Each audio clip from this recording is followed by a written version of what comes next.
So in here we have a pro version of a pretty popular watch based on my statistics, and it's from a German brand called Sternglas. And they've made some upgrades, they have increased the price, but yeah, let's see what it is that we're talking about.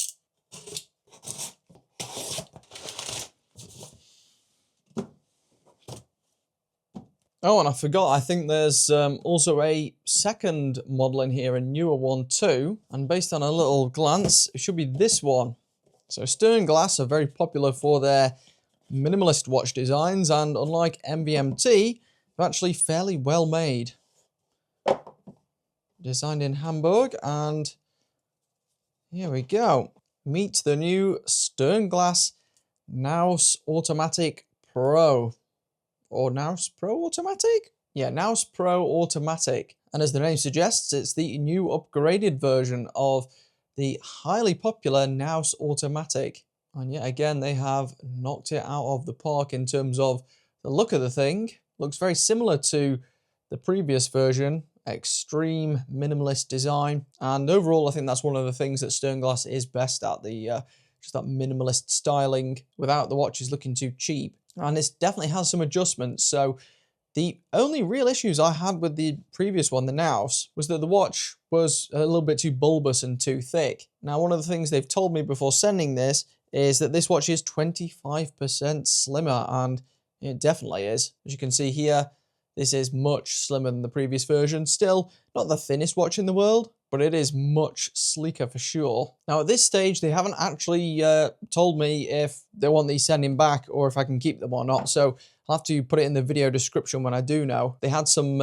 issues relating to the launch of this one, some delays, but it is finally here. Now, in addition to the reduced slimness, there is some other upgrades too. Supposedly one of them is the case finishing, and it's certainly better than the other one in terms of it's more complex. It's not the best finishing out there, definitely not. But the previous one was all just polished and it did look quite simplistic. This one has a bit more of a mixture. It's got some brushed sections there on the sides and on the lugs. And overall, the lugs just look nicer, I would say. The dial isn't a great deal different.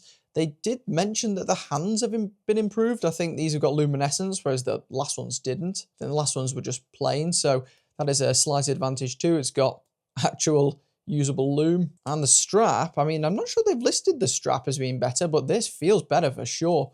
The previous straps were actually fairly good at the time, but have since been superseded by the market average of watches, if you like. Straps seem to have gotten a little bit better, but these are really good. Not sure where these are sourced from. I'll have a look. Yeah, they don't mention the strap anywhere on the press release from what I've just been reading, but this strap's really nice. It says made in Germany. It's almost like a saddle style leather.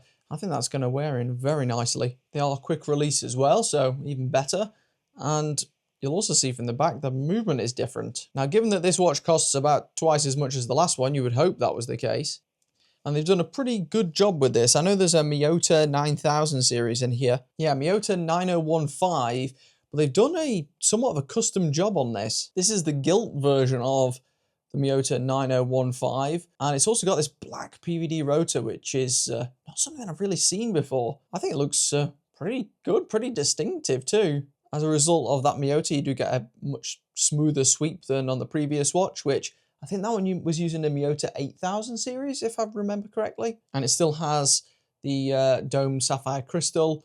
No problems with reflections there whatsoever, very clear. And at the price this one's at, which is in the ballpark of about €700. This is by a landslide a better choice than the previous Sternglas I looked at, which was a Swiss-made one, I believe. I think it was called the Canton. But this one looks better.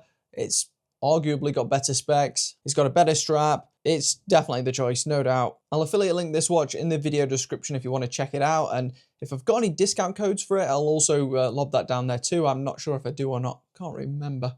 Here's a look at the dial close up.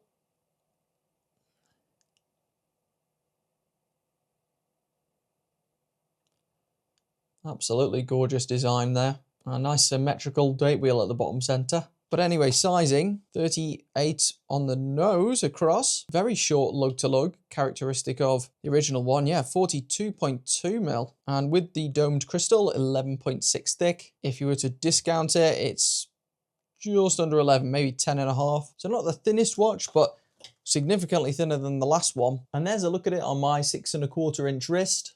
Not bad at all in terms of the fit here, even on my arm. I think for the average wrist size, which must be closer to 7 inches, this would fit very well indeed. And I know at that price, people will be like, well, you can get a Seiko or some other big brand, and that is true. But you can't really get anything that looks quite like this. The closest I can think of is Younghans, which kind of start at £1,000 pretty much. You can only really get a quartz one of them at this sort of price. And this looks almost as good, and it's got to be better built, surely. There's a look at the slimness. Definitely feels significantly slimmer than the last one. Very good job actually from Sternglas. Wasn't expecting that. Here it is on the leather strap.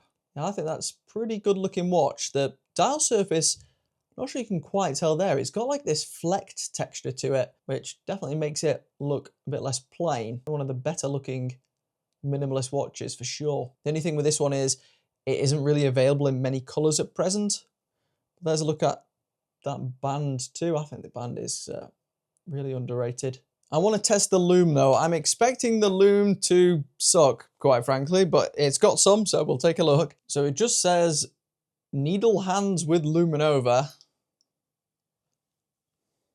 And that's actually reasonable again. That's probably better than I expected. Definitely better than the Citizen Forza that I just looked at. So yeah, surprisingly somewhat capable luminescence. Not bad. Oh, and I just noticed this in the bag. So there must be versions that ship on a bracelet by default, because this feels, yeah, like a bracelet. Let's just take a quick look at that. I mean, to be honest, I would probably take it on the strap even before looking at this, because that strap is really good, really comfortable, suits the style of the watch too, and I would guess is probably cheaper. So it's a butterfly style bracelet, which gives you that neat look.